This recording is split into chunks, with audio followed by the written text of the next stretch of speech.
प्रणाम मित्रों। आज महत्वपूर्ण विषय एक दो तीन आर्टिकल होंगे जो संक्षेप रूप में जिनका वर्णन करूंगा, बहुत ही महत्वपूर्ण है।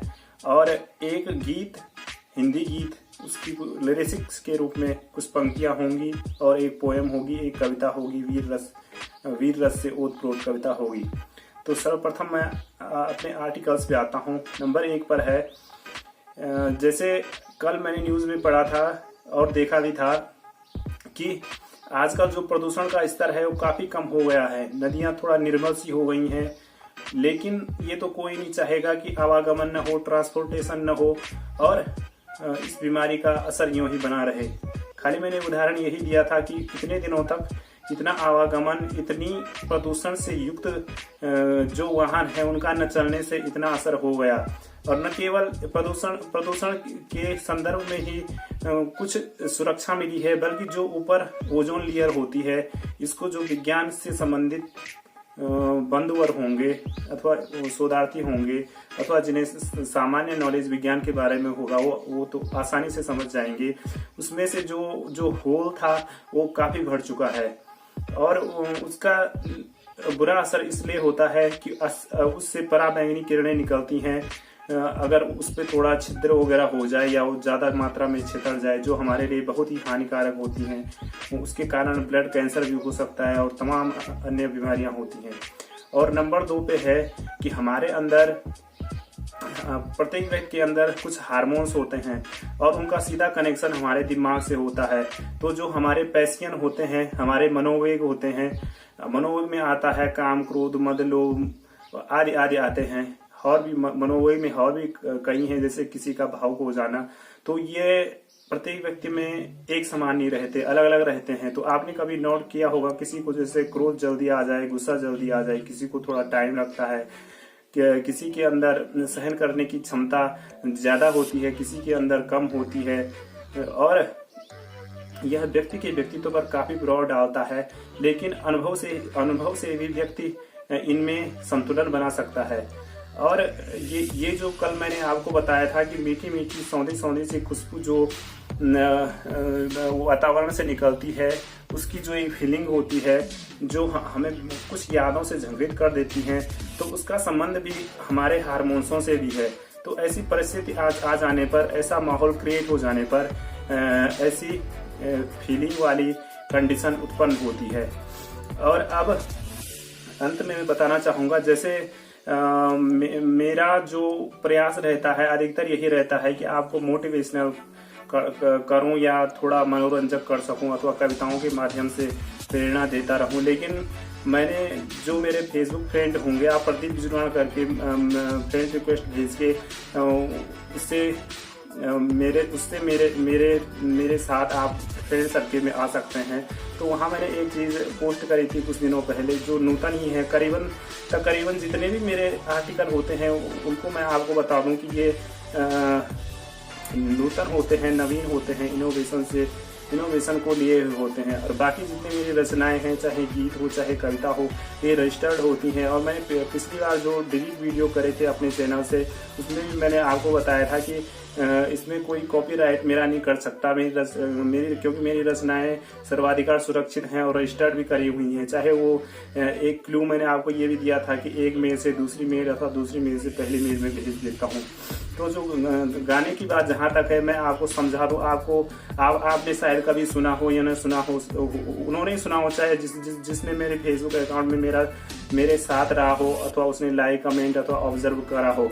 तो मेरे कहने का मतलब, जो गीत होते हैं वो सामान्यतः नायक नायिका अर्थात एक्ट्रेस और एक्ट्रेसेस पे डिपेंड करते हैं। उसमें ज्यादातर श्रृंगार रस ही होता है। खैर, जो देशभक्ति, पैट्रियोटिक, मोटिवेशनल सॉन्ग्स भी कई होते हैं, लेकिन प्रायः अधिकांश रूप में श्रृंगार रस से ओतप्रोत रचनाएं ही गीतों के माध्यम से होती हैं। तो मैं आपको संक्षेप में बताना चाहूँगा, यदि हम मेल हैं अथवा फीमेल हैं, यदि हम किसी एक को मानकर अपना इष्ट, जैसे हमारे बाल मुकुंद गुप्त हो गए, भगवान श्री कृष्ण हो गए, हमारे भोलेनाथ हो गए, या कोई और होगा, प्रत्येक के इष्ट हो सकता है। कईयों के एक जैसे होते हैं, कईयों के अलग अलग होते हैं। कोई साकार को मानता है, कोई निराकार को मानता है। जो किसी को नहीं मानता है वो तो खैर बहुत बड़े दुख का भागी बनेगा। क्योंकि मानना पड़ता है। अगर न माने तो उसके द्वारा बहुत ही अधिक अपराध किए जा सकते हैं, ऐसा मेरा मानना है। तो ऐसा हम मान करके अगर उनकी लाइनें सुने तो हमको काफ़ी लाभ होगा, और लाभ होने के साथ साथ हमारा मनोरंजन होगा, और मनोरंजन होने के साथ साथ हमें पुण्य के भागी भी बन सकते हैं। जैसे मैं आपको एक लाइन सुनाता हूँ अपने गीत की, जो मैंने लिखी हुई है, जिसको मैं अभी प्रस्तुत भी करूंगा थोड़ी देर बाद। पाने को खातिर तुझे अब आशिकों की इस होड़ में अनशन पर जैसे बैठा हूँ, जगराता जैसे करीब या रातों की नींदें भी अब खो चुका हूँ। इस प्रकार से ये गीत मैंने लिखा है। लेकिन सबसे पहले मैं आपको कविता की ओर ले चलता हूँ। बहुत सहन कर लिए अब और न सहेंगे हम, बहुत सहन कर लिए अब और न सहेंगे हम, तलवार भी जैसे म्यान में पड़ी दीर्घावधि तक तब करके जैसे लाल ए लाल ज्वाला सी हो कहने लगी बहुत हो गया है हे भरतवंशी। वीर कटार छाती और मल्हार दाढ़ी और क्रोध की ज्वाला भड़का, अब तू तैयार हो ही जाओ तुम तो कायर हो, छिपकर निर्दोषों को शिकार बना, नरकगामी से भी दुष्कर पीड़ा सहोगे तुम। रोष रौद्रता से भरा इतना है हम पर, हुंकार ही हमारी लोहे का सीना चीर देगी। छुप जाओ चाहे देखकर हमारे क्रोध को, और क्रोध के कंपन को महसूस करके कहीं भी, और ग्लेशियर बर्फ के बन छुप जाओ चाहे ले सहारा कैसा भी। हमारे भीतर से निकली वीरता और सत्यता की ज्वालाएं तुम्हें वहीं भस्म कर देंगी। अब तो वीर सभी बन गए भगत राजगुरु, तो क्या भीमसेन और वीर हनुमंत के सम। बहुत सहन कर लिए अब और न सहेंगे हम, चाहे तुम रक्त बीज सम कितने भी आतंकी पैदा कर लो। उनके लिए झांसी की रानी और कर्णावती ही भारी पड़ेगी माँ महाकाली सम।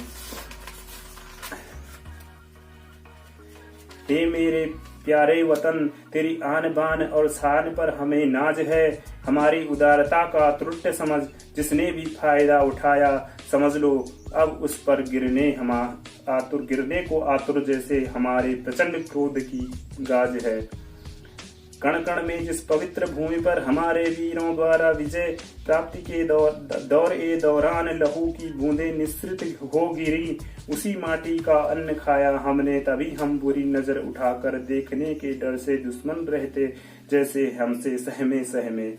खात्मा कर तुम राक्षसों के साथ साथ अपनी तुम्हारी बुरी नजर को खत्म करके ही दम लेंगे हम, चाहे तुम्हारे पास कितने भी कुटिलता हो या परमाणु हो कई बम। है मेरे प्यारे वतन, होकर तुझ पर निसार हो अब, बहुत सह लिए अब और न सहेंगे हम, बहुत सह लिए अब और न सहेंगे हम। तलवार भी जैसे म्यान में पड़ी रह दीर्घावधि तक तप करके जैसे लाल ए ज्वाला सी हो कहने लगी बहुत हो गया ये भरतवंशी। वीर कटार छाती मल्हार दाढ़ी और क्रोध की ज्वाला भड़का, अब तो तैयार हो ही जाओ तुम। दोस्तों अब मैं ले चलूंगा आपको गीत की ओर। मैं जरा जल्दबाजी इसलिए कर रहा हूँ क्योंकि दो तीन बिंदुओं पर मैंने प्रकाश डाला, इसलिए थोड़ा लेट हो जाएगा। यादों में तेरी गुमसुम सा हो गया, याद तेरी बेइंतहा आए रे।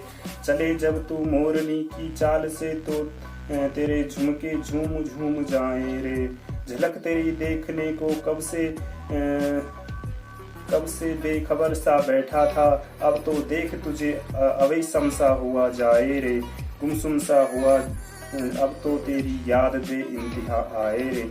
पाने की खातिर तुझे अब आशिकों की इस होड़ में अनशन पर जैसे बैठा हूँ, जगराता जैसे करीब यहाँ रातों की नींद भी अब खो चुका हूँ। देखी थी जब मैंने तेरी वो पहली झलक, तो पाया कि हवा में जुल्फें तेरी लहरा लहरा और बलखा बलखा कर उड़ती जाए रे। यादों में तेरी गुमसुम सा हो, याद तेरी बेइंतहा आए रे। अब तो जैसे तू ही एक है तो मेरी आस, कुड़ियों में कुड़ी पंजाबन तू ही है जैसे बिंदास। अट्रैक्ट हुआ अब तुम पर अब भी, जब चूनर तेरी धानी हवा में लहराए रे। लहराए और मोहिनी अदा तेरी अब मेरे दिल में समाए रे।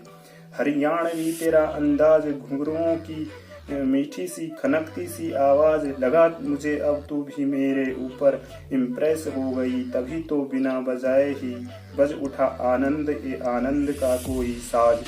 अब तो लागे ऐसा कि जैसे कोई नदी समंदर में समाये रे, यादों में गुमसुम सा हो तेरी, जैसे मन ही मन मेरा मिलने को मचल जाए रे।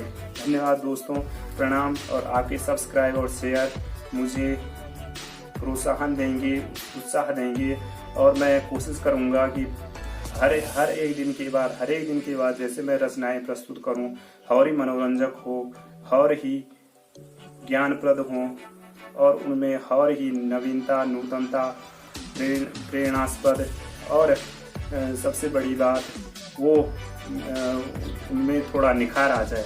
प्रणाम मित्रों, धन्यवाद। सब्सक्राइब और शेयर की अभिलाषा।